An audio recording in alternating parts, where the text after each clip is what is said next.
Benjamin Sesko has officially chosen Manchester United. Listen, some of you lot are surprised.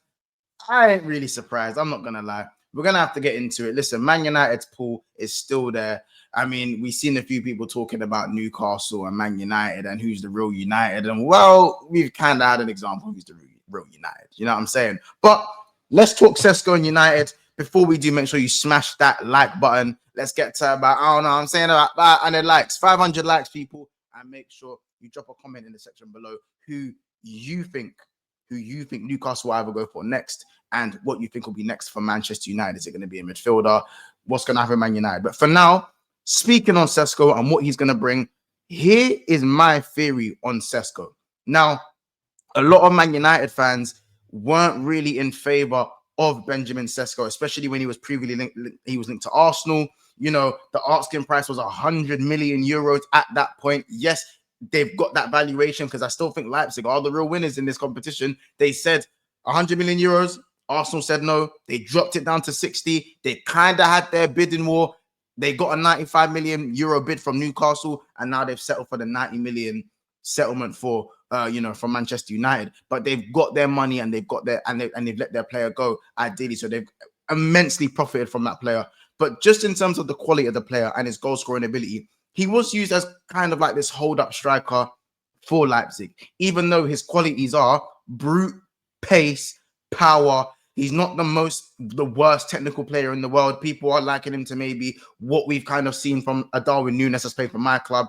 Sesko is not that he's not technically horrible. Now he's not Bobby Firmino. He's not one of those guys, but he's still okay on the ball. His dribbling is okay. His ball control, he can bring the ball down. He can hold up the ball. Now, is he as good as Xerxes in terms of his awareness, his ability to turn with being 6 foot up and being able to take the ball past players and complete take-ons? Now, no. That is the answer. However, he does bring you a little bit of everything. Think of everything you would like Rasmus to do, and with Rasmus's physical attributes, he just does it better. You can't look at this as a bad signing. Everything Sesko can do, there is not one thing that Rasmus can do with a football better than Sesko. Not one. Not one.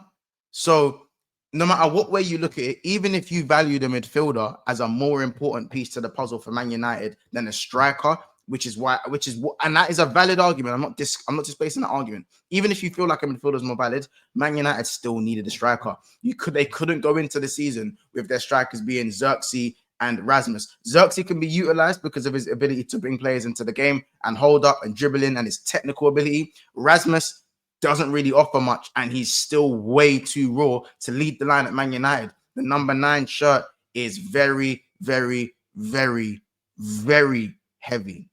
It is one of the hardest things to be successful and be a number 9 at Man United, especially what the club has gone through over the last 8 or 9 seasons, maybe even more than that. Probably what since Robin van Persie, really, and that was what 2012, 2013. That's 12 years ago. So for Sesko to come in and thrive, I feel like he's definitely going to have to change his style. I don't think he's going to be used as a hold-up player. You now have Cunha, you now have Mbeumo, you have Amad Diallo there as well. You do say what you want about Bruno. I'm not the biggest fan of Bruno Fernandes, but he is going to be providing chances from a slightly deeper role, which I think he should be playing as maybe one of the 10s or further forward. In my opinion, I see Bruno as that second striker role, that final third player he does have that inevitability about him at times where he's able to just go and get that goal or an assist. But back to Sesko needs to have that opportunity to run in behind. And what he brings to United is variation. So it's not just about Sesko being Sesko and what is he going to bring only through his ability. It's about United's attack improving as a whole. So you now have Benjamin Sesko as a striking option.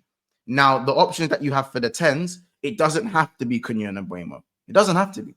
Xerxes can still play. United can do Land of the Giants, and they can still have the 2 10s, maybe Amad, maybe Xerxes, and then have Sesko. And you've got 2 players who are very dominant in the air, and you have Amad with the low center of gravity. You have 2 link-up men in Amad and Xerxes, and then you've got Sesko, freight train, running straight at defenders, getting the ball, popping it off, and running in behind. So for me, if you look at Manchester United's style of play and you look at how, for me, in the last two games, the last two preseason games, you're seeing a lot of touch and go.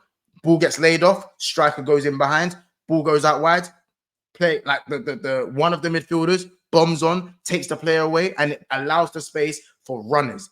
Runners, and you just see arrows, and that's the attacking patterns I've seen. Has got Arsenal. I've got Man United, to the final third on many occasions. Now, if that is Sesko and not Rasmus Højlund, you've already got an improvement in all facets. Whether that's getting on the end of something, whether it's he's I believe he might even be faster than Rasmus, even though Rasmus is very quick.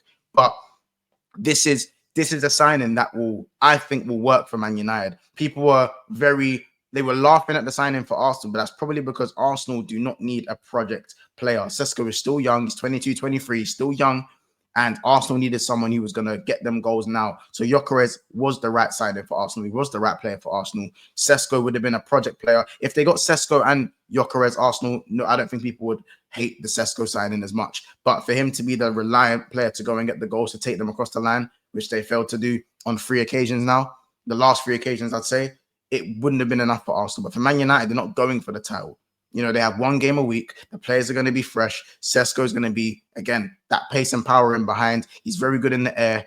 As if you look at his all-around attributes, for Man United, this is a very good sign. And I know people are going to be talking about the price tag, 90 million. How can you play this type of package?